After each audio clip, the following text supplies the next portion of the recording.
Russia এবার সরাসরি warning দিয়ে দিল বাংলাদেশকে। আসলে বিষয়টা হলো, বাংলাদেশের শেখ হাসিনা থাকাকালীন বাংলাদেশ এবং রাশিয়ার মধ্যে একটা চুক্তি সাইন করা হয়, যেখানে বলা হয় রাশিয়া বাংলাদেশের জন্য একটা পারমাণবিক বৈদ্যুতিক কেন্দ্র বানাবে।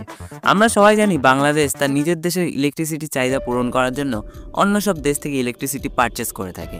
তাই এই পাওয়ার প্ল্যান্টটি বাংলাদেশের জন্য একটা গেম চেঞ্জিং প্রজেক্ট ছিল।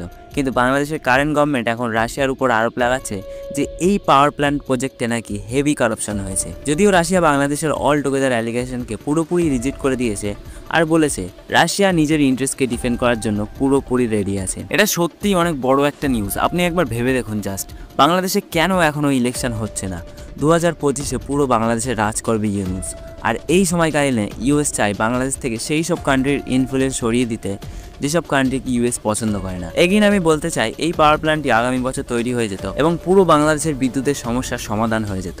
বাট পসিবিলিটি দেখে মনে হচ্ছে এটি এখন বন্ধ হয়ে যেতে পারে।